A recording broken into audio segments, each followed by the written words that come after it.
Good evening, hello, kia ora, and welcome to this special edition of the Torrens University Australia Speaker Series. Now tonight we're coming to you live from the Torrens University Australia Flinders Street campus in the heart of marvellous Melbourne, and it's great to be here finally in person. I'm Bryce Ives, I'm the Vice President of Public Affairs at Torrens University Australia, and I feel privileged and honoured to be here tonight. Now before we get started, in the spirit of reconciliation, Torrens University Australia, Think Education and the Media Design School acknowledge the traditional custodians of the land in which we meet and their connections to land, to sea and to community. Now, why is this important tonight? Well, because twice as many Aboriginal and Torres Strait Islander people live with a disability compared to non-Aboriginal Australians. Being Aboriginal and being disabled can often mean that you are living below or just on the poverty line. And that statistic alone should be a national shame. So on the International Day of People with Disabilities, we do pay our respects to the Wurundjeri people of the Kulin Nations. And we acknowledge that we gather on this land today. Now, there is no word for disability in many Aboriginal and Torres Strait Islander languages. Disability is not a word that is familiar in First Nations culture. And while some Aboriginal languages have words for specific impairments, the fact that there is no word for disability suggests something fundamental, that people with disabilities are not separated from the rest of the community. Instead, they're treated and cared for the same as anybody else in the community. And with that in mind, tonight's acknowledgement of country also pays respects to First Nations people and indeed the disability community. And there are many elders who have built that extraordinary community, and we pay our respects on this day. Now, I also want to say up front, we have two Auslan interpreters here. It is International Day of People with Disabilities, so if you're an Auslan interpreter, it's one of your big days of the year. It's like the day before Christmas if you're running a supermarket. So Linda Dornay and Amber Richardson, thank you for doing the Auslan interpretation this evening. Dylan and I have planned rigorously around you, so we will give you a break every 15 minutes. Today is the International Day of People with Disability, and our guest tonight embodies every single value of Torrens University Australia. He's someone who is bold, who's creative, who's global in his mindset. He's a leader who puts advocating for people at the centre of everything that he does. A Paralympian gold medalist, an international tennis Grand Slam champion, a social entrepreneur, a philanthropist, a media personality. His name is Dylan Alcott, and we're thrilled to have him joining us here tonight. Welcome back to Torrens University Australia, Dylan. G'day, Bryce. Thanks for having me here, mate. Doing this in person. This is my first in-person gig of any kind all year, and I am excited, I've got to say. And especially to do it on International Day of People with Disability, mate. It's awesome to be here. I really appreciate you having me here, Torrens University. I love the work that you guys do. So, yeah, mate, a real honour to wrap up my International Day of People with Disability with everybody here. So, great to have everyone here and on the stream. You're like the first person I've seen. You know, I just feel like I'm glad it's you. But I am a real person. I actually am. You can touch me. So, no, actually, we can't. Social distancing. But yeah, it's been a crazy having. And I want to also start by just sending my love to everybody, yourself, everybody watching, because it's been hard, and you know it was hard for me as well. And I think hopefully, especially in Australia and other parts of the world, where we're starting to see the other side of this. And yeah, I just want to send my love to everybody, their families, because I've been proud the way that the communities came together. You know what I mean? To overcome this, and to, you know, I think we'll look back hopefully in 6 months and not laugh about it, but think, wow, that was a whirlwind, and then we can get back on with normal life. Now, you are a person of many achievements. I have to say your bio is one of the most scary things I've ever read, intimidating things. You know, from reaching great heights as a basketballer and a tennis player, your gifts as a presenter and a public speaker, and dare I say it, you've quickly cemented the reputation of being a national living treasure, an absolute Australian legend. And you know, there are championships, there are awards, there are all of those things. But you know, this day, December the 3rd, is important. It's important to people around the world. So first of all, what does International Day of People with Disability mean to Dylan Alcott? Yeah, look, it's an interesting question. I know a lot of people with disabilities have different opinions on it, and I think it's a great day to profile, people living with a disability, some of their challenges, but even more so celebrating the awesome stuff that they're doing and try and contribute to that positive perception change and eliminating those negative stigmas sometimes around people with disability. I've got to say, over the years, I do feel more of the groundswell, people actually starting to care about it a little bit more, which is great, you know what I mean? I think we have to be careful that it's not a day where an organisation has a barbecue and they hug Sharon or Steve from accounts who's got cerebral palsy and say, we love disability, and the next day, they don't hire people with disability. Or the next day, they don't build an accessible building. Or the next day, they don't include them in social activities or whatever it is. So I think it's a day to start those conversations, but a kickstart to the rest of the year. I think it's a really important thing to bring it in light, but hopefully, I want every day to be like this. And I want to look back in 10 years and go, we don't really need that day anymore because disability is more normalised. But in saying that, I really appreciate it because some of the stories, I'm one of the lucky ones who has a profile, and I try and use that profile for good. But sometimes I even get sick of hearing my own voice. You know what I mean? I went on Twitter today, on TV. I saw so many people with disabilities that weren't me, and I was like, shit, yeah, I love that. You know what I mean? And I think these stories are the ones we need to keep pushing forward. Just everyday Aussies dominating in their own fields. And it was heartwarming to see, but we need to see more and more in that moving forward. And that's why International Day of People with Disability is a great day to kickstart those conversations, but keep them coming every single day of the year. It's a beautiful reflection, and God bless Sharon in accounts as well, but it is also about getting into the boardroom. It is about getting into the parliament. It is about the teacher at the front of the classroom. It's about, and you've said this better than anyone else, those young people who are watching you at the Australian Open or listening to you on the radio, understanding that they can do this too. And the only way you can do it is by seeing. Exactly right. You cannot be what you cannot see. And I mean this from the bottom of my heart. We'll get into it soon, I'm sure, but I used to hate myself. I hated my disability. I hated everything about myself. And one of the reasons that I did when I was younger is when I turned on the TV or the radio, newspaper, I never saw anybody like me. And I was like, what am I going to do? Am I not worthy? Why does no one care, right? And that was one of the, I guess, driving forces of me wanting to work in the media and mainstream Paralympic sport and things like that. But it's not just about broadcasting. You're right. Politicians, people on the boards in the ASX 500, school teachers, mothers, fathers, lawyers, accountants, people driving cars, just normal everyday things. People at a bar drinking a beer. You know what I mean? We need to see greater representation of people with disabilities in our community, and the only way that'll happen is increases in accessibility, in elimination of unconscious bias, in perception changes. And that's why, as I said, days like this is cool, but also hearing more and more people doing awesome things. But those opportunities, it's not up to us with people with disabilities. We're out there trying to do our best, but it's up to, I guess, society to provide those opportunities as well and work together so we can keep them. So I can hardly believe that you're 29. Do you know what? I'm 29. Guess what's happening tomorrow? I'm 30 years old tomorrow. I am washed up. I'm feeling old, mate. I say I had two birthdays, December 4 and today. I've got the double whammy. You don't know old. Mate, I'm washed up. I'm feeling old. I shaved up actually because I was looking a bit old because I was turning 30. I got a bit self-conscious. So I'm looking all right. I'm looking not as bad as I thought I was going to actually in the lights. Once you have a 10-month-old baby, then you know what feeling old is. You don't even know what feeling old is yet. Yeah. Look, as I say, the list of achievements is far longer than what most people could ever hope for in a lifetime. But I also know that that's just one level of a story because, like as you've said, your success is also masked by the real struggles, the real challenges that people face when they perceive themselves as being different from the mainstream. And so I want you to reflect on that for a moment and what that was like, but what also drove you? Like how did you move from that mindset, of this, like, what could I possibly do to actually, I have got some drive or there is something that I can do?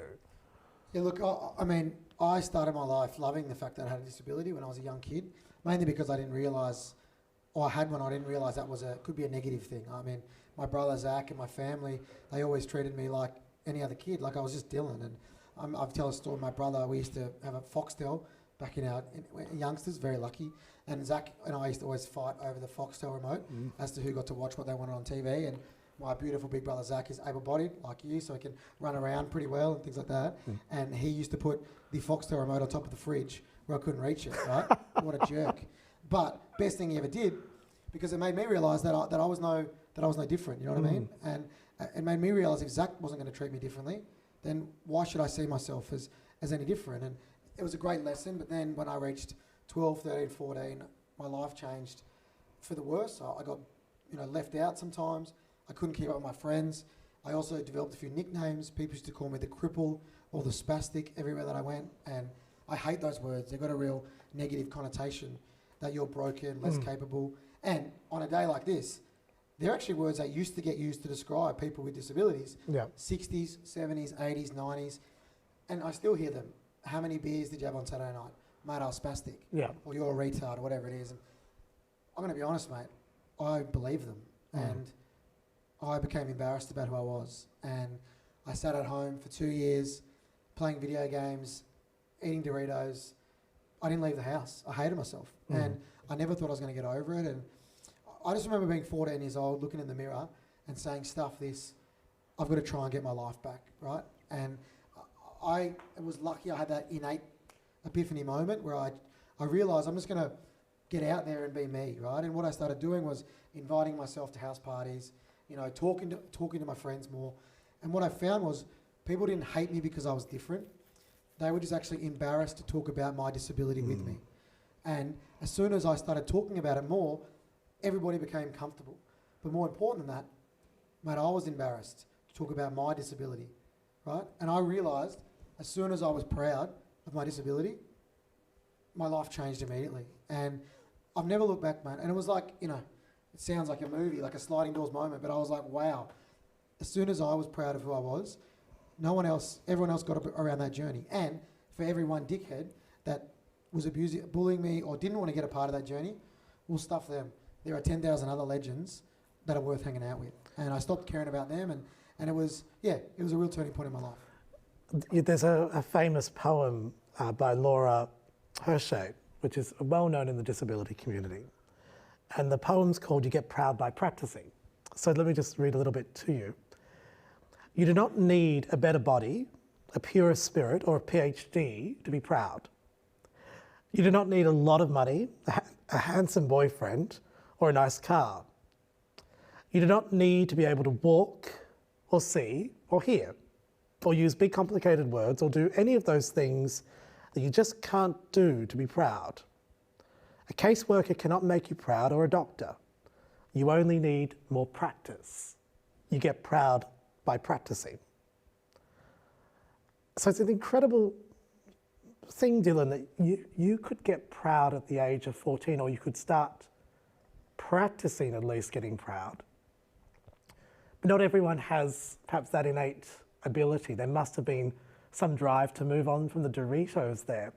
And we've probably got students and staff who have disabilities themselves right now who are wondering, how do I practice getting proud? It's a great, I love that poem, by the way. That's beautiful. And I've got to say, the biggest regret that I ever had in my life was for those 2 years, I never told anybody how I was feeling. I didn't tell about the bullying. I didn't tell anybody about how embarrassed I was about my disability. And I realised you don't have to do this alone, right?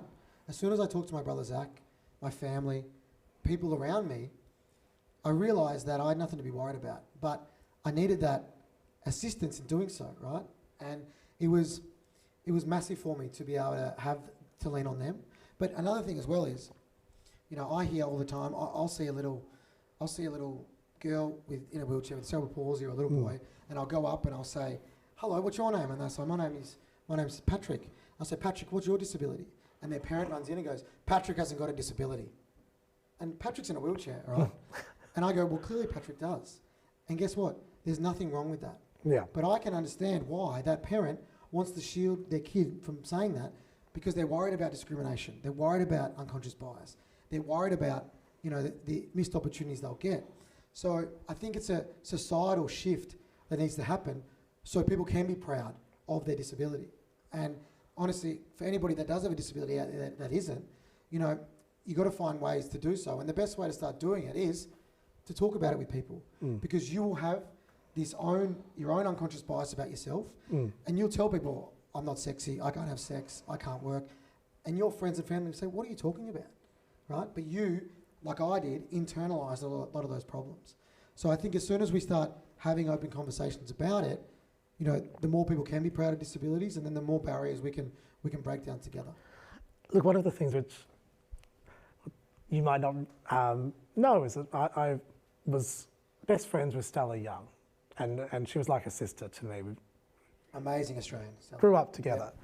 And I'm just reflecting on this for a wee moment, your brother Zach and you, and a story that Lynn Young, Stella's mum from Stall, tells, and Stella would have been, you know, 5 or 6 at the time, and she could tell something funny was happening in the lounge room between the 3 girls. Stella was the oldest, and you know, she could tell that Stella was causing a bit of trouble, you know, with the other girls. And whenever Lynn would return to the room, Stella was, of course, well behaved, and then when she'd go, there was trouble. And Lynn kind of peeved in, and she could see in the corner of her eye Stella sitting in the chair, and she would kick her sister, younger sister, in the head, Maddie, or Romy, one of the two, would kick in the head. And Lynn came in, and she didn't even mince her words. She said, if you do that again, both your sisters can take a fair punch, and I don't give a shit. Just because you're in a wheelchair and just because you've got, you know, weak bones, doesn't matter. And like Stella described that moment as being pivotal as well, that there must be something in this where with Zach and, you know, and with this situation with Stella, where we can't underestimate that early on period. I'm getting what you're saying about the teenagers. That's where it gets challenging, right? But how critical it is, you know, at the ages of 2, 3, 5, that parents, family and others don't make you exceptional. I think also, and you're exactly right, too many young people with disabilities are wrapped in cotton wool for that reason, because they are different, and that difference is seen as a bad thing, or their parents are scared, or whatever it is. And I see it all the time. And where do you develop most of your social skills in life? Where is it? At primary school, when you're a little kid. And if you're kept out of that friendship pool, well, then that's going to affect you when you go to high school, university, and beyond. So for any parent that has a young kid with disability, obviously look after them like any parent would, but don't treat them any differently because of their disability. Obviously look after them, but it's essential. I mean, I remember when I was at school, all my mates started catching the train to school, and I said to my mum, I'm going to get the train to school. And she goes, absolutely not. You're 12 years old, 13 years old in a wheelchair. You think I'm going to let you get the train to school? And I said, all my friends are getting the train to school.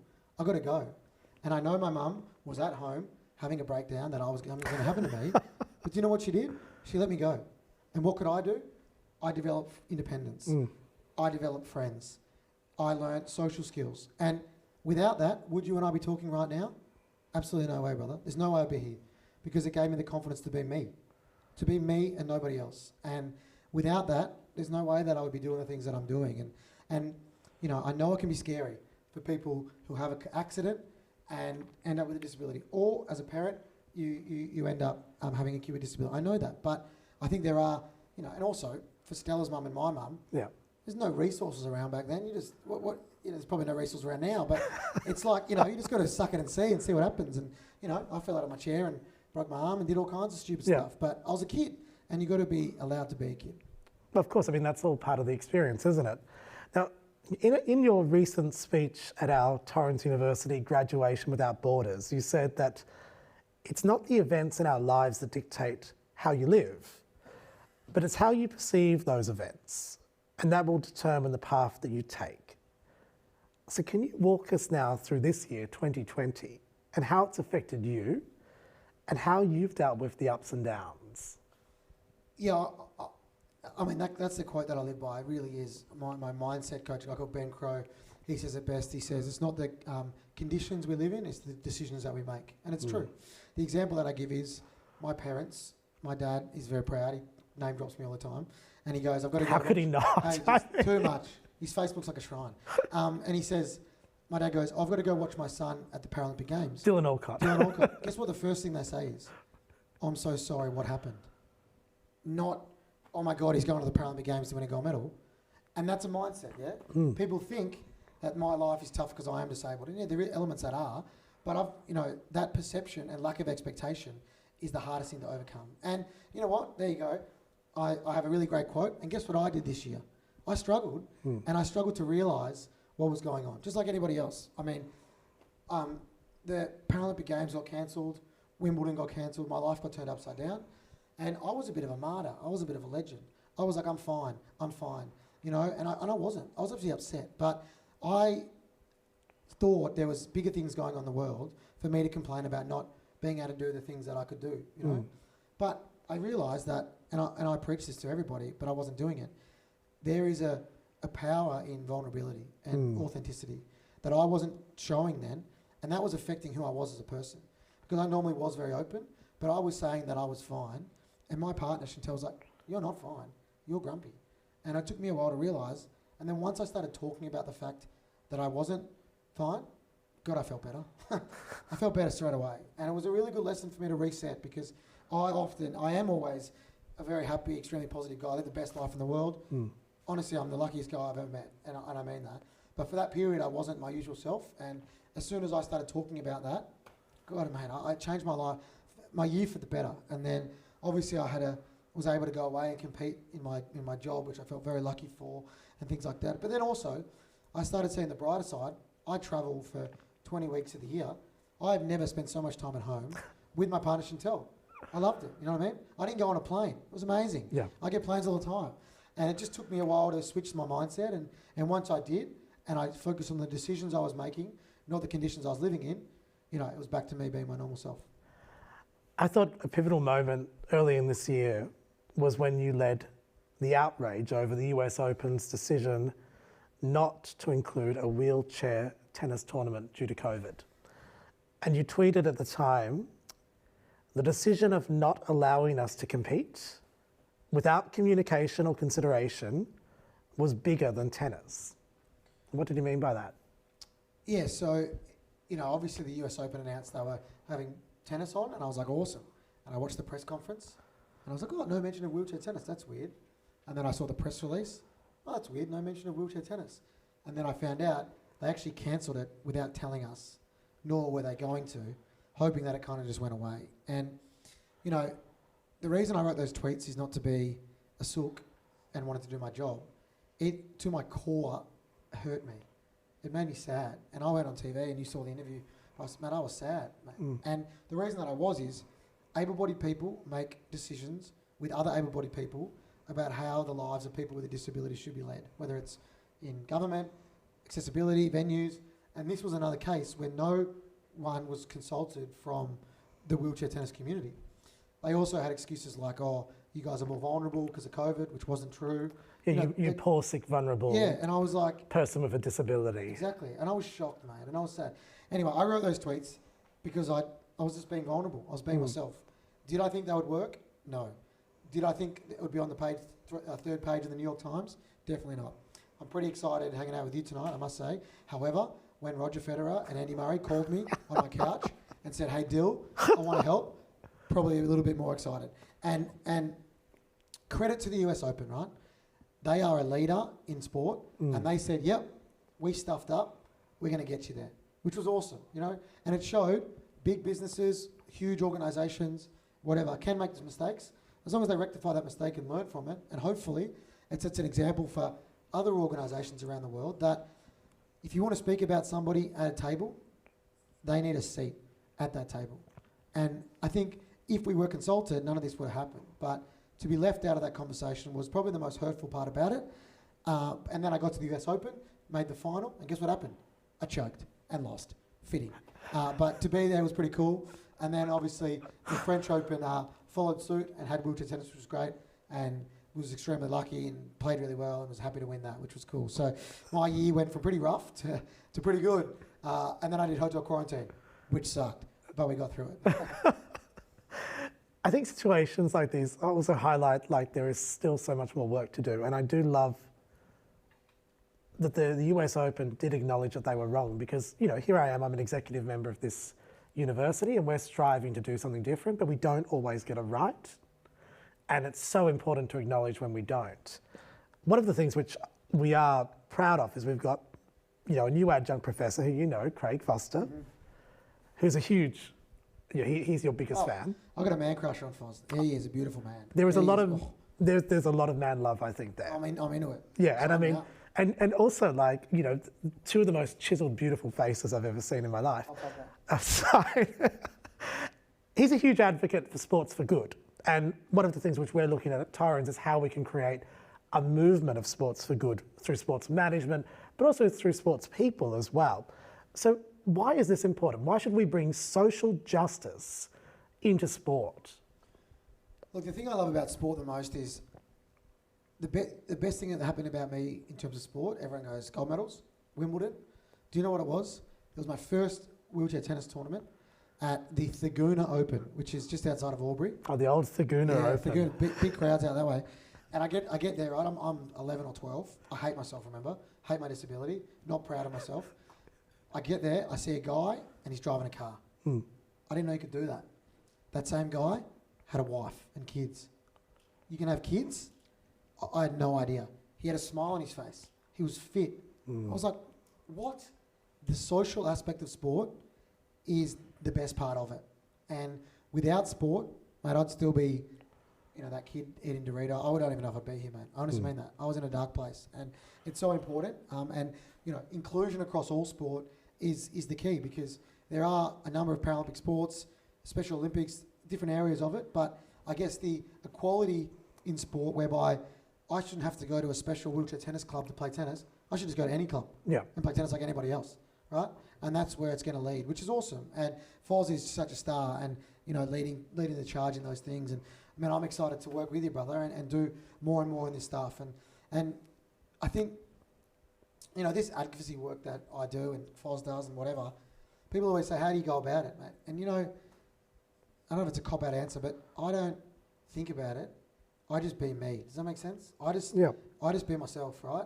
And you might think I'm a bit of a dickhead and write that on Twitter and whatever, and go for it. But I'm not going to stop being me, and I'm not going to stop talking about things that I'm passionate about, and not in a yelly way. You know, I'm an advocate who would rather call in than call out kind of vibe. But I'm just going to be me and talk about things I'm passionate about, right? And I got to say, I'm so thankful that the Australian public and people have got around the journey, because I think people with a disability deserve to live a life like anybody else. Yeah. Straight up. They deserve to go to any sporting club. They deserve to have sex. They deserve to get drunk at a bar. They deserve to get absolutely lit at a music festival, like everybody else. So let's provide those opportunities. And I think, you know, that's why I love sport, because without sport, I don't have any platform to do any of that. And I'm forever thankful for sport. And more people deserve the opportunity to play it. And that's why things like this is so bloody awesome. Look, I mean, a personal reflection on this. I was choked up and on the verge of tears when I watched you.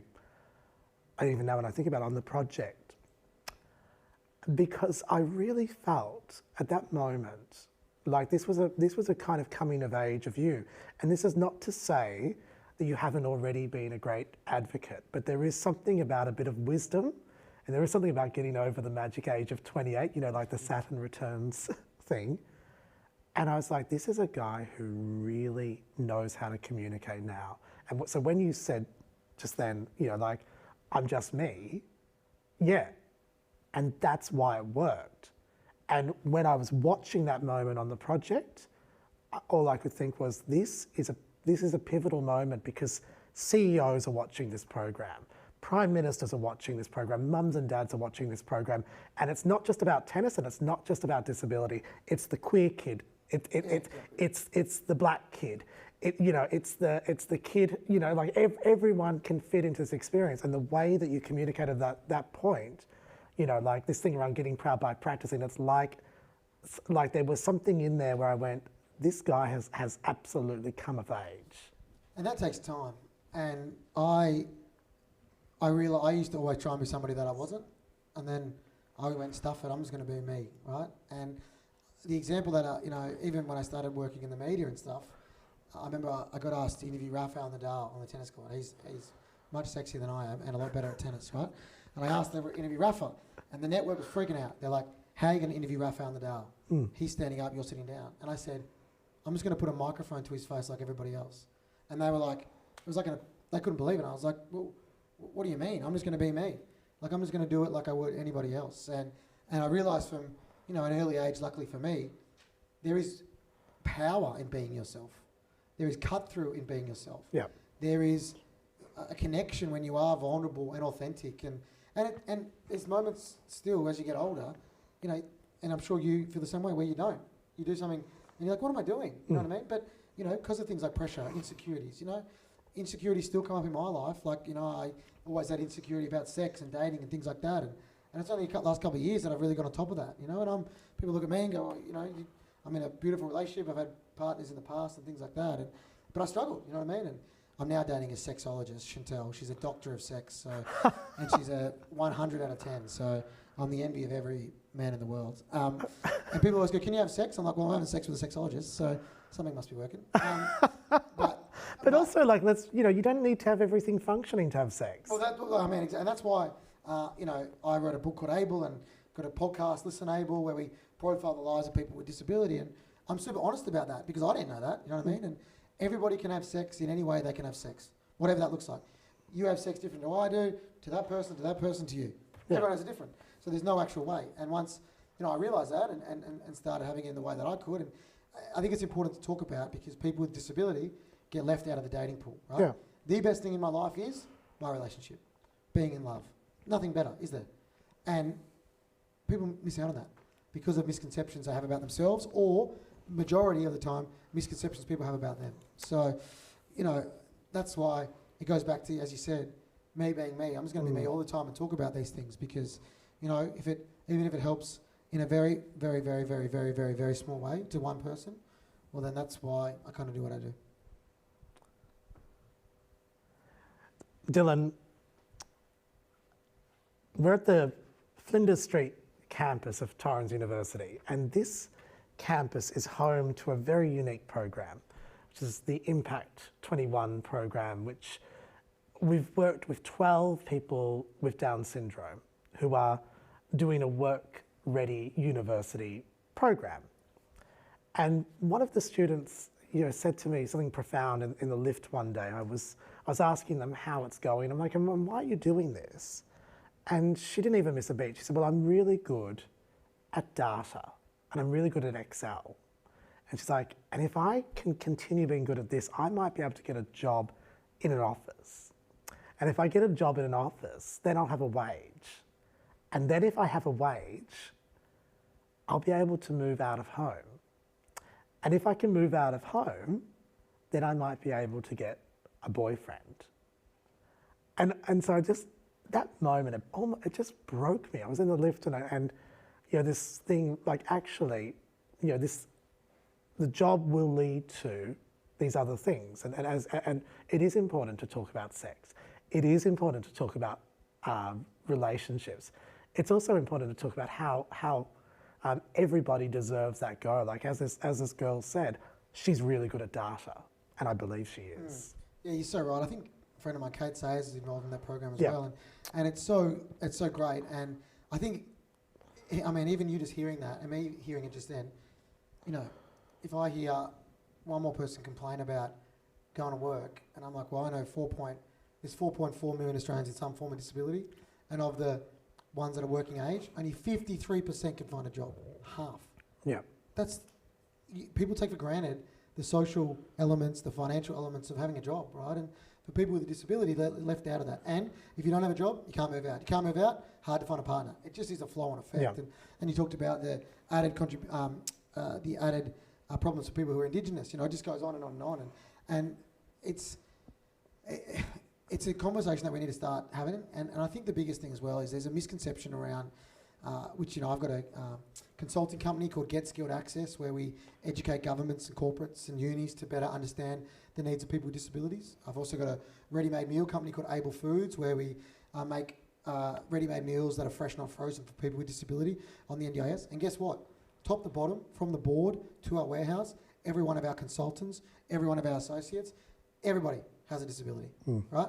And I always go around telling people, you've got to employ more people with disabilities, right? And they always say, it's too hard, it's expensive, can't do the work, That's right? People with a disability are 90% more likely to be equal to or more productive than an able-bodied person. They have higher retention rates, lower absenteeism, are ready-made problem solvers because of our disability. That's all we do every day. Yeah. Yet only 53% can find a job, right? And what we do is, I'm sick of talking about this. I'm just going to show people, right? And do you know the reason we employ people with disabilities? Not to get a warm, fuzzy feeling in our stomach, not to be socially responsible. We do it because they make bloody good employees. Yeah. And like that woman you met in the elevator, she's just a legend who's good at something, right?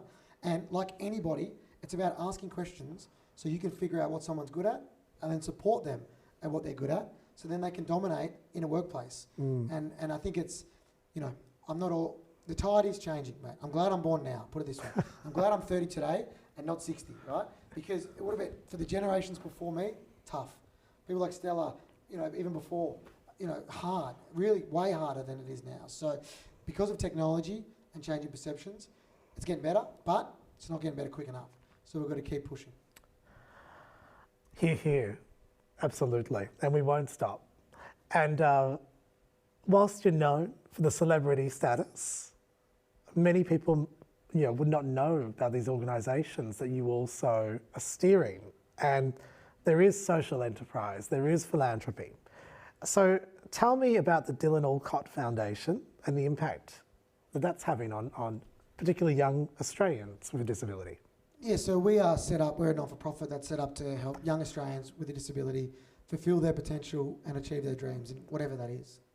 There are way too many barriers for entry for young people with disabilities to play sport, go to university, fund a startup, all these different things. And I think, we are, it's the thing I'm most proud of, to be honest. And, when I was a kid, Zach and we started playing sport at the same time. He got a $100 pair of footy boots to play, and I needed a $10,000 wheelchair just to even try. And guess what? If you can't afford that, well, then you're not doing it. So, we want to eliminate those barriers for entry so young Aussies with disabilities can do whatever the hell they want to do. We put a young girl through university to become a lawyer, another young woman who has become an access consultant to make her environments more accessible for people like her. We funded a startup for a young guy called Paddy in Canberra. Paddy has really severe autism and he struggles to find work, but he loves doing laundry, right? So we funded his startup called Paddy's Pickups, whereby he walks around... Great name. Paddy's Pickup. He walks around the CBD of Canberra, picks up all the restaurants and cafes' laundry, does all their washing, and then drops it back the same day. How awesome is that, right? And it empowers Paddy to be Paddy, but it also gives him, he's earning full-time wages like anybody else, like he should, because he's doing the work. And, we've also done a campaign called Remove the Barrier, which was donated to us by some of the biggest advertising firms in the country, where it went, it shone a light on the lack of employment opportunities for people with disabilities. But people think the barrier is a physical one, as in stairs, ramp, whatever, but most of the time it's not. It is unconscious bias and lack of expectation as to why you can't get a job. And, I love the work that we do. We also have our big fundraising event each year is called Ability Fest. So it's a music festival, just like Splendor in the Grass, just like Beyond the Valley, just like Falls Festival. We just have some added accessibility features so people with a disability can come. We have platforms like the one you and I are on right now, pathways. We have Auslan interpreters signing every single lyric on stage. I don't know if you've seen Auslan for rap music, but it is impressive. I've got to say, very, very impressive. We have a sensory quiet area for people with sensory disabilities, so they can go to a festival for the first time. We've got everything, and we're just trying to not only, set a gold medal standard for other festivals and things to follow, but also 100% of the proceeds go to the DAF, and we've raised over $500,000 in the first two. And I mean, I get emotional talking about it. I was at Ability Fest, and a young guy called Mark came up to me. He had muscular dystrophy, which is a disability which breaks away at your muscles and your nervous system. You get worse over time, and it's pretty scary in the end, and often you pass away pretty young. And Mark was there, drunk, with his mates, right? And he came up to me and he was in tears, and he said, I just want to say thank you because this is the best day of my life. Because he'd never been anywhere, not at the footy, not at cricket, not a festival, anywhere with his mates in a fully accessible environment where he felt fully included. That was the first time. And I think fortunately a couple of weeks after that, Mark passed away. And his sister told us his story. And the reason it meant so much is not, I don't tell that story to say, hey, how good are we? Do you know what it took to organise? A bit of effort and asking questions and you can actually change people's lives, right? Whether you're a university, an entrepreneur, anybody, restaurant owner, politician, whatever. Asking questions and making it happen changes people's lives. And you know what? You'll probably never see that. And it was a real lesson for me that the impact you can have when you are inclusive. I did it just so we could have a kick-ass fun day, mate. I didn't even think about that. And for him to say that, it broke my heart, but it was also so beautiful. And that's why I will never stop fighting for inclusion in the best possible way because everybody deserves it. Dylan, we've got 19,000 students today. We're the fastest growing university in Australia. We're a proud B Corporation. We love social enterprise. And all I can say is, and we've been building a beautiful relationship and friendship with you over the last couple of years. I will do everything we can do to support the foundation. And that's, just take that and run with it, okay? Take that and run with it. It's on record now, we're filming this. It is on record. Beautiful. And I'll front the board and I'll front come with you. Yeah, no, but star power together. You and I should do talkback radio. What do you reckon? We're killing it. Get Foz in. That's a good threesome. the other thing that really stands out to me at the moment is Able Foods right now, and this is a new social enterprise business. And as I was saying before we came on air, this is also really at our heart as a certified B Corporation, as a place that champions social entrepreneurship, but also because we believe here that business, profit and purpose can and should go hand in hand. Like, we run a great business here, but we're also absolutely purpose driven, and we're about impact. So, reading about Able Foods, fantastic. Can you give us an insight into this and how you're mixing profit and purpose and creating a more inclusive world?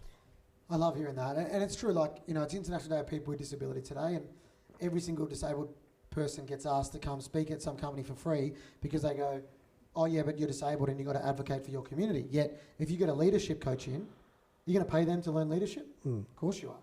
So if you're getting educated about disability, why would you not? And I think there is no, we started Able Foods to provide fresh, not frozen food for people with disability on the NDIS.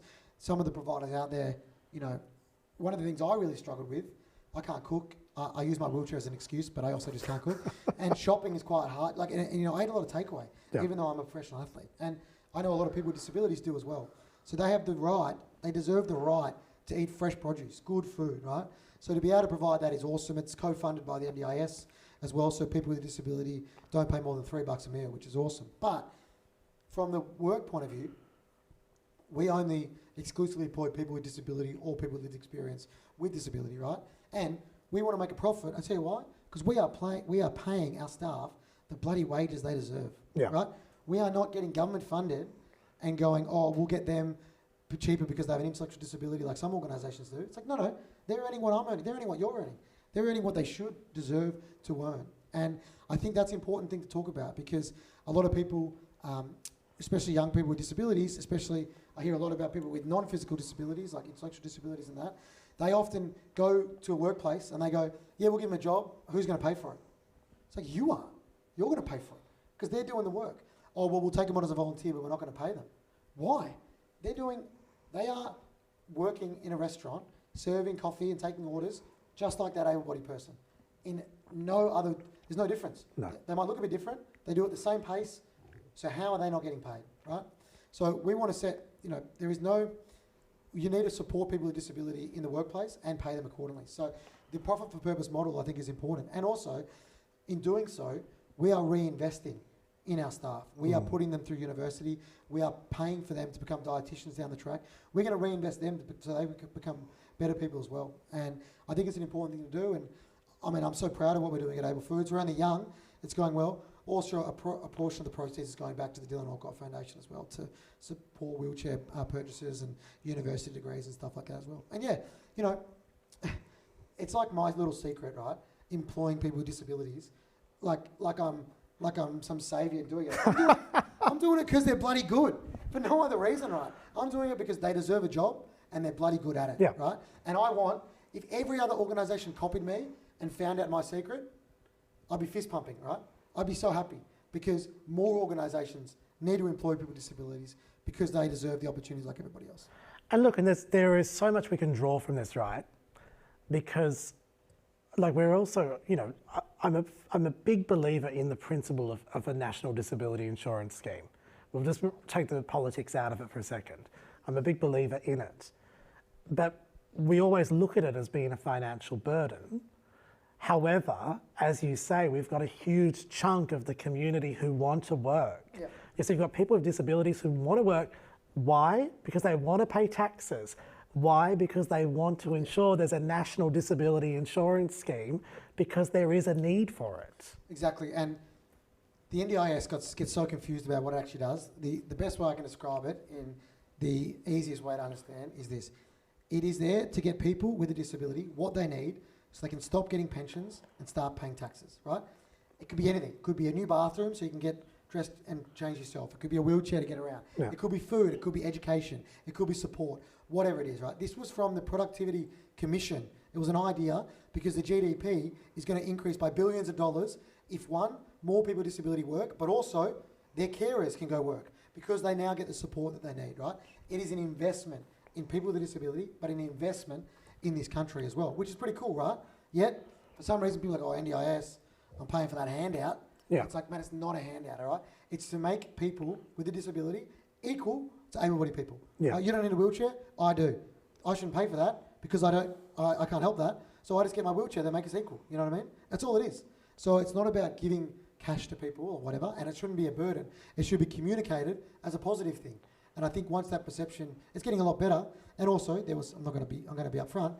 It was some brutal wait times and things like that, and there still is. So now that they're getting their processes in order and things at the NDIS, it's really good. It really is, and hopefully more and more people can get the supports they need.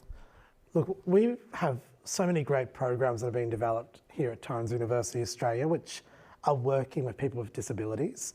One that stands out is our partnership with Rose Bay Secondary College and our beautiful restaurant down in the Rocks, William Blue Dining, which we ran a pilot program called Serve Up. It was a 10-week program that supported students with disabilities to develop transferable skills and abilities that would assist them gaining employment in the hospitality industry. And that's just one of many that we're starting to build.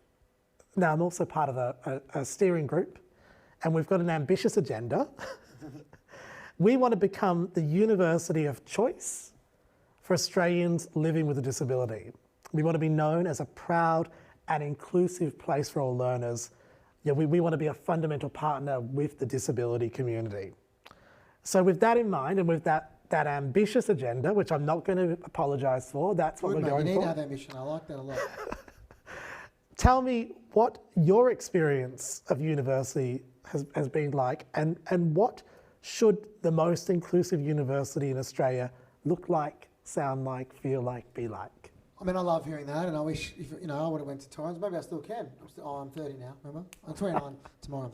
I'm 30. We do have mature age students. That's true. That's exactly right. I got to say, university was awesome. So I went to Melbourne University. I'll be up front, and they were great in terms of in some of the newer buildings to be accessible and things like that. But obviously, it's really quite hard to retrofit things that are already existing. But you know what? Hard, unfortunately, isn't going to cut it sometimes for people with disabilities. You're going to have to get things done. And I know a lot of universities, it's quite an old, archaic places, some of them, all around across the country. And for that, if there are, some things with accessibility that aren't up to scratch, it makes it really hard for people with disabilities. If there aren't all-zone interpreters at events where people can understand, if there isn't hearing loops, if there isn't accessibles, screen readers for people, whatever it is. The one thing I will say is this. I think universities do very well on the hardware, so they're getting better at things like accessibility and that. One place where a lot of people can improve is the software, the understanding of what people with disability need, the empathy of how to talk to them, the unconscious bias they face as lecturers or whatever, as executives, as chancellors, getting rid of all that, right? The software is actually easier to change than the hardware.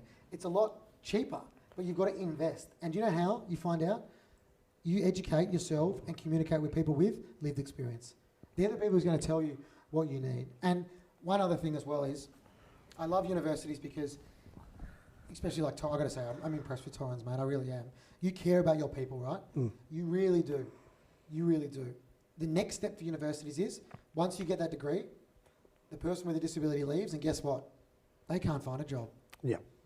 There needs to be a bridging gap where the university communicates with recruiters, employers, not just at the uni, but externally, where you can highlight how easy it is to have someone with a disability on campus, but also how bloody great they are to help them get a job.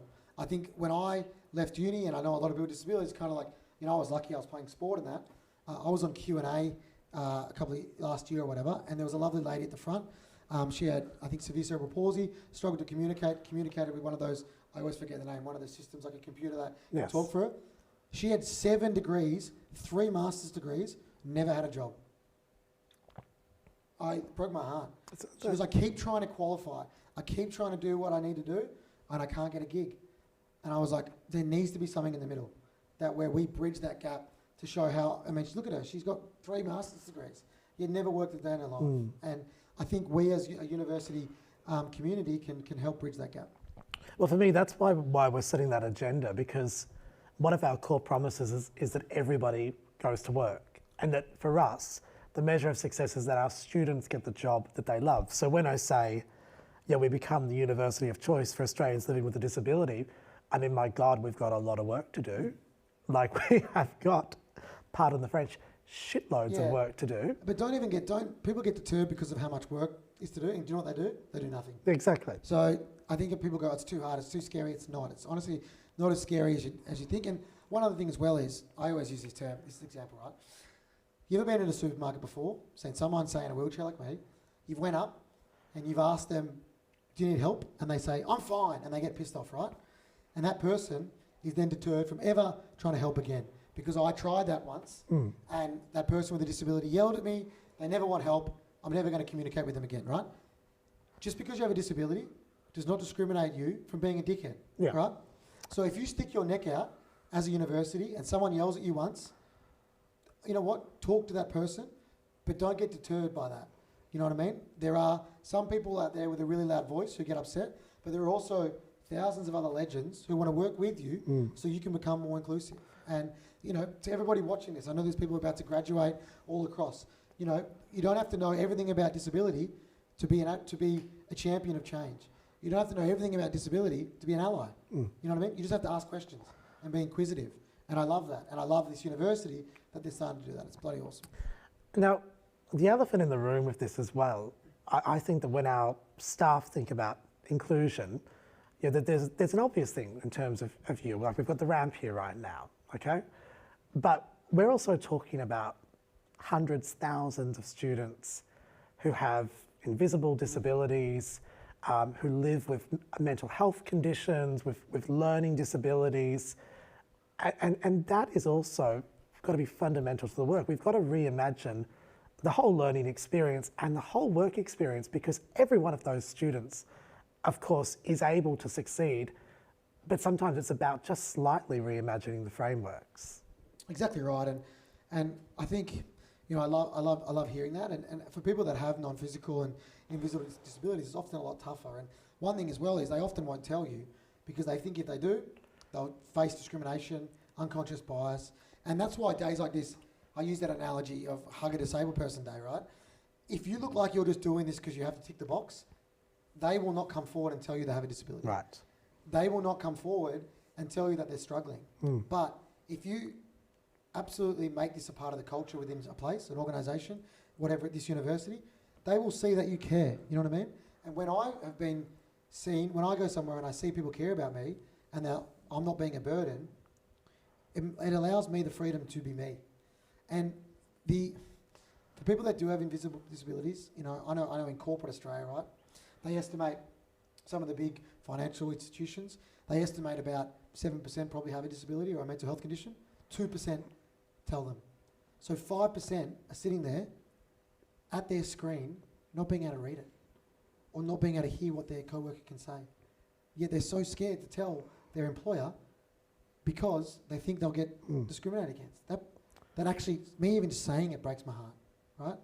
And the only way for people to feel like they can disclose their disability is if you make them feel like you care about them, and you actually care, and you are going to stay committed, and you are going to have outlandish targets, which, mate, I love that, because people with disabilities say, they go, yeah, they care about this, you know what I mean? And the only way to figure out, the biggest tip I can give is, I'm going to ask you, if you want to find out something about your able-bodied co-worker, what do?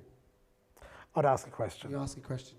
Yet when you have a disability, people think, I can't ask them, I'm too timid, I don't know what to do, right? Yeah. As long as you do it in a tactful way and you have built a rapport, don't walk up and go, hey, what's wrong with you, right? But as long as you build up a rapport with them, the person with a disability will respect you asking questions, because then you can work together and figure out ways to be the best versions of each other. And I think what often people do is go, I was going to give someone with a disability a job, I got to the end of the interview, and then I was going to ask them, and then I didn't ask, and then I gave the job to someone else. That's not the right way to go about it. No. Look, as I said earlier on, I was privileged to call the late, great Stella Young a sister and a friend, and she'd remind me of a couple of things which I wanted to share tonight. So, half of all people with disabilities in Australia live near or below the poverty line. Less than 40% of people with disabilities participate in the Australian workforces, as you were saying. The number's grown a bit, but it's still not good enough. Our rankings amongst developed countries, when it comes to measuring the quality of life for people with disabilities, is still like 25 out of 28. Yeah. And you should read some of the countries ahead of us. You'd be like them. So Stella once said this: I want to live in a world where we don't have such low expectations of disabled people, that we're congratulated for getting out of bed or remembering our own names. I want to live in a world where we value genuine achievement for disabled people. So this day's special and it's important. And as I said, in the last few years, I feel really privileged to have seen you step up into this leadership role as well, where you're talking to Australians and the world. So can you take a moment to reflect on just how out of balance we still are as a nation? And I'm thinking of not just about the boardrooms, but I'm just thinking about every part of how we live. Yeah, I think we as a country, as I mentioned before, like the universities, are quite good at the hardware. We look like we do well on the outskirts, and we see ramps and we see elevators and things, but the software and the lack of opportunities in that, I mean, we fall down. We are 25 out of 28 of people with disability living in below the poverty line of the 28 most developed countries in the world, right? That's bad, of the OECD countries. And I think the only way that's going to change is if we start educating big corporates, governments, to not only advocate for the right reasons, but fund and provide opportunities so people with a disability can get the things they need. But it's not just about that. There needs to be a social change as well. And that's what Stella, I mean, she had an inspirational porn TED Talk, which got viewed about 1 billion times. It's one of the best ones ever. And I know every disabled person's got a story about this. And not long ago, I ordered a coffee, and I'm from Melbourne, and Yeah. I ordered a almond piccolo latte. I know, I'm a wanker. And this lady came up to me in tears and she said, it's so inspirational to see you here getting your own coffee. Oh gosh. And I was like, it's inspirational to see you here getting your own coffee too. And her expectation of me is that I can't do anything, right? And you might think she's being nice, and I agree, she was being nice, but what if she is a chancellor of a university, a lecturer, a school teacher, a politician, a recruiter, an HR manager? Do you see where that's a problem? That's where it gets scary, right? Mm. And that, I always say, and some people might have a different opinion, if that ramp wasn't here today, there's a ramp on stage, that's annoying, I'd get over it. Hardest thing to get over, a lack of expectation of what people think you can do, right? And I fully appreciate I am the lucky one. I'm the one on TV, I'm the one, I've got a job, I'm so lucky, mate, I really am. I'm the luckiest, right? For so many people out there with a disability, they are not even close to getting the opportunities they deserve. And the examples that I give is when my wheelchair gets left on a flight and I'm waiting, they're buying me bottles of Penfolds because they feel bad. If you're a 40-year-old lady with MS, you're sitting there for as long as they want. Yeah. They don't give a shit about you, right? If you go to a job interview, I went to a job interview before all this happened to me, and I got there and I said, hello, here for the job interview. I didn't click on, they said, do you have a disability on SEEK? I said no, I wouldn't have got the job interview. I turned up, the job interview was upstairs, and rather than move the job interview downstairs, they just cancelled the job interview in front of me, right? That wouldn't happen to me anymore because they know who I am. Yeah. But for most people with disabilities, that happens all the time, right? And that's why people like Stella and myself, I would be wasting my life if I just played tennis and won Grand Slams, mate. the reason I get out of bed every day is to, even in a very small way, try and change those perceptions and break those stigmas so people with disability can live the lives that they deserve to live. And the best way to do that is if we lift the expectations of what we think people with disability can do. But look, Dylan, there is a burden here as well, which I'm just reflecting on for a moment, because you have a microphone or a megaphone to speak to my mum and dad, and my auntie and uncle. Everyone back home in Ballarat know who Dylan Alcott is. You know, you're, as I say, you're very quickly becoming a national living treasure. And you know, you're speaking, if you like, to this broad church of people who don't know about the experience of disability, who don't know about necessarily about why it's important to be inclusive, or you know, the social model of disability, that sort of thing. But you're carrying a huge load there. Like, how do you actually remain resilient and yourself in the middle of that? Because you could also burn out. Yeah, advocacy burnout is a thing, you know what I mean? And for sure, I think one way that everyone's different in the way they approach it. I know me personally, although I do talk a bit, I'm more of a just doer and show kind of guy. I try not to yell at people because I don't think yelling gets you very far. I totally agree. But some people, like Stella, was a passionate advocate, and she yelled a bit more than I did, and she had an amazing cut through. Yeah. Right? And that was the way she did it, and I respect her for that. Me personally, it doesn't work for me, right? I just be me, and you know, I did yell at the US Open, but that was because I was hurt. I wouldn't normally do things like that. And I think the one way that I always try and see it is, like, you know, I used to watch Paralympic sport be pushed to a side, and I was like, I want to play in Rod Laver Arena. I want it to be broadcast, you know. I want these things to happen. I'm just going to figure out a way to do it. I call it a get shit done attitude, right? And I've just been lucky that it's all fallen into place for me. And that's not just me. The reason it's fallen into place is people like you, people like big TV networks, people that have supported my journey, man, people that follow me, people that share my stories, because that people realise, oh, actually, he's got something to say, and people like what he's got to say, right? It takes a full nation to be able to have that social change. It's not me. I just have a small idea, and everybody helps compound that into a bigger thing. And I mean that. But how do I stay balanced and grounded and things like that? Well, always grounded because I can't jump. I think, you know, I enjoy having a beer, mate. I enjoy being myself. I enjoy turning my phone off. I enjoy having a relationship. You know what I mean? And yes, I train my ass off so I can win tennis tournaments. Yes, I burn the candle from both ends, maybe a bit too much, because I am so passionate about it.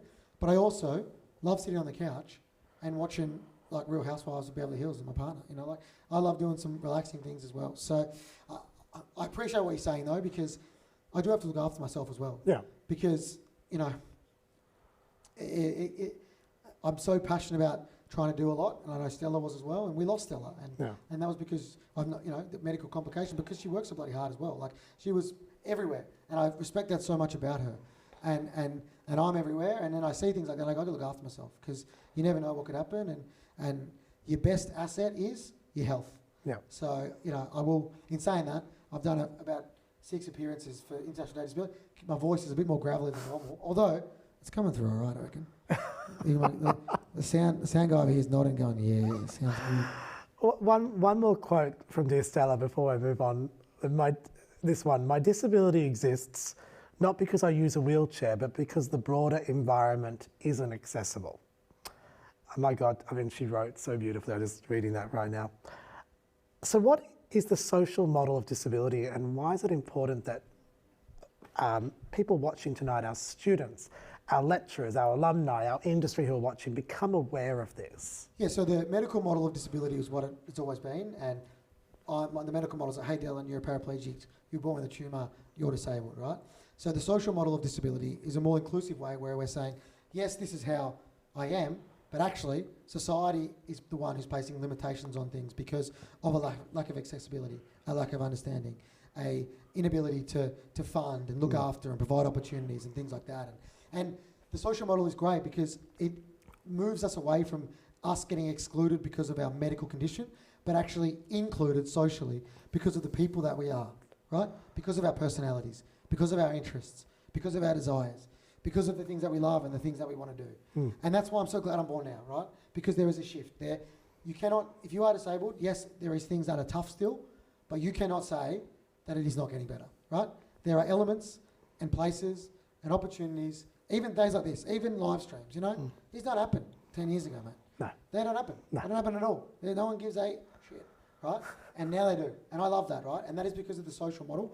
But one of the things I love as well about the social model is you don't have to be disabled to get involved, right? You don't have to be disabled to understand it and be an advocate for it, right? And it's not about yelling all the time, but when you see something that you know is being discriminatory for people with disability, we need you to call that out, right? We need you to say, actually, that is not inclusive. Or if you're doing a startup or you're going to a new organisation or all the people that are about to graduate or whatever it is, you know, you can communicate that you think that we should do things differently to be more inclusive of people with disabilities. And, you know, if I see a lot of speeches, right, and everyone always says, you know, we are all about diversity and inclusion. Gender, race, religion, LGBTQI community, all very valid. And then I'm waiting, I'm going, and then they stop. They don't say disability. It's like the one stream of diversity and inclusion people used to not care about. And the example that I give is, if you were homophobic 15 years ago as a business, you might have got away with it, right? Now, you're done. Yeah. And you deserve to be done. Yeah. If you discriminate towards disability, hopefully not, but you might get away with it. In 5 years, 10 years, hopefully 1 year, hopefully now, you shouldn't be able to do that, right?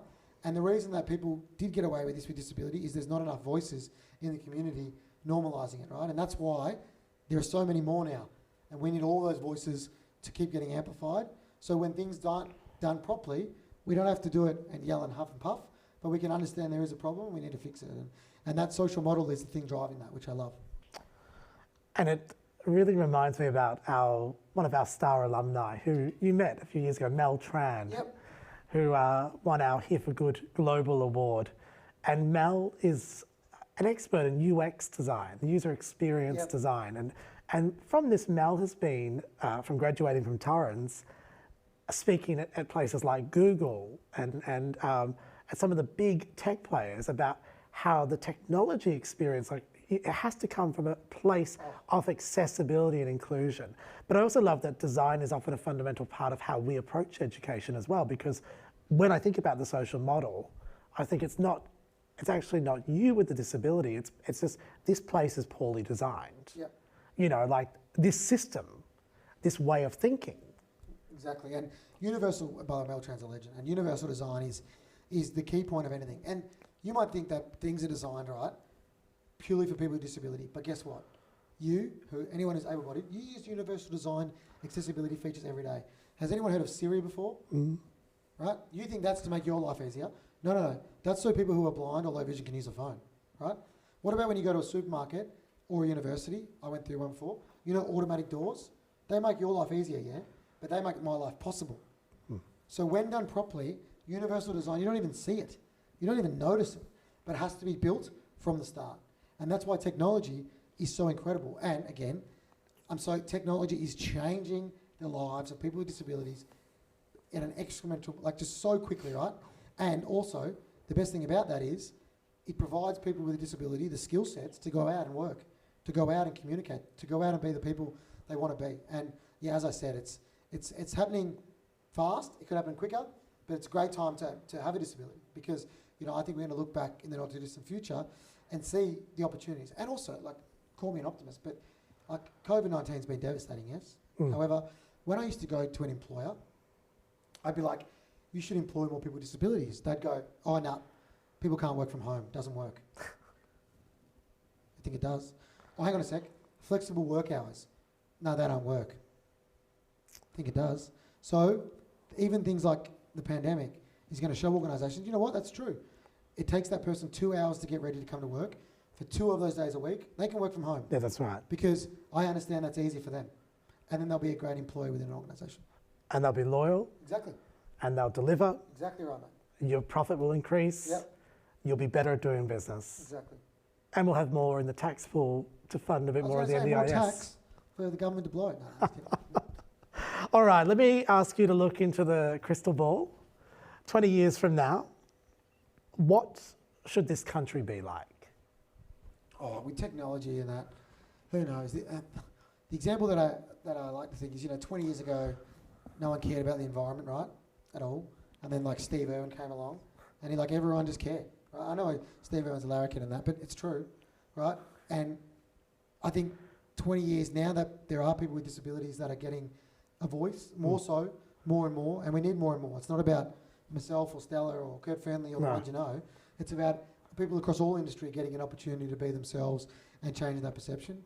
Yeah, it's the Mel Trans of the world. Correct. It's exactly right. Absolutely. Exactly right. And I can't wait to look back and think, oh my God, I can't believe we even used to have those International Day of People with Disability things where we talk about it, Yeah. It's just a part of culture. But that's going to stem from people funding and putting opportunities into accessibility, making places accessible, universal design, things like that. But also, the biggest and easiest way to do it is that social impact change. That's the easiest way to do it. Changing that perception, challenging your own unconscious bias. When you see someone have a bias, call them out. Call them out. Talk to them about it. Educate them. Provide stories. Listen to lived experience. They're the ways we're going to do it. Who knows, mate? Might even have I don't know what I want to do next, so I'm trying to think what I'm doing in 20 years. I want to do a bit of acting, maybe. I always say, why couldn't Brad Pitt be in a wheelchair? And my brother goes, are you comparing yourself to Brad Pitt? I'm like, maybe, don't know. Prime Minister with a disability, whatever. I know that's a huge reach for the stars, but I don't see the reason why people with a disability can't be everywhere, just being people. You know what I mean? Not even being superstars in what they do, just being people. Going to bars, seeing people with disability on a dance floor making out with someone. I know they're the things I get so excited about because they're the things that I think everybody deserves. I'm all for making out. Yeah, a bit of PDA, a bit of disabled PDA. I mean, I used to do it back in my heyday. I might still do. Love you, Chantel. Dylan, it's a total honour to have you here again. And as I've said, we've been slowly cultivating and building this relationship with you. And we absolutely 100% behind the foundation. Also super excited about the social enterprise. But if we can get you into the film industry, we will do it. We'll find a way. I'm sure you've got creatives, any superstar director about to graduate, give me one more year. Got one more year of tennis, and then we'll see. We'll take you to our Billy Blue College of Design and we'll set you up. A lot of people nodding in here as well. A lot of people.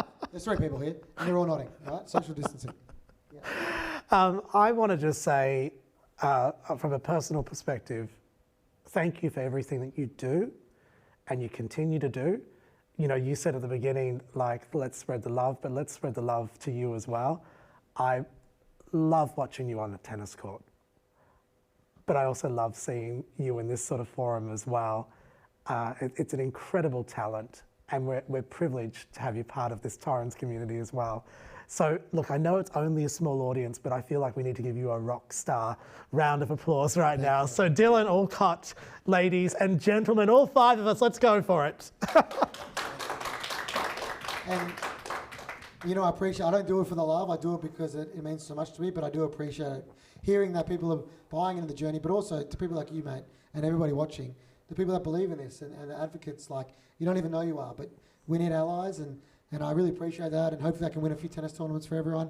Gold medal, hopefully, in Tokyo. Yes. Tokyo's the plan. I'm not going there to win a gold medal. I'm just going there to be the best that I can, and I'm really excited about 2021 and beyond, so I appreciate it. So, Dylan, next week we'll be talking all things fashion with Alex Perry. Oh, Alex Perry. Oh, look, if I shave my head, put some glasses on my head, I could be Alex Perry as well. Alex Perry, if you're watching, I could do some modelling as well. Do you know, I'm just thinking, you're saying the film thing, but I really want to get into RuPaul right now. Would you consider it? RuPaul? Yeah. Yeah, I like RuPaul. I think you could do drag. You reckon? Yes. I'd do anything once, mate. I think so. Within reason, obviously. No. Maybe at the next Torrens graduation. I'm really becoming part of the family at Torrens, aren't I? So it's Alex Perry, PE Nations, Pip Edwards. It's 6:45. Well. Yeah, absolutely. Great panel. Look, because we've got a great fashion program, part of Billy Blue. So that's next Thursday evening. You can check out the website. This was Dylan Alcott. I'm Bryce Ives. We're out. Big thanks to our Auslan interpreters as well tonight. We'll see you again soon. Good night. Thanks, everyone.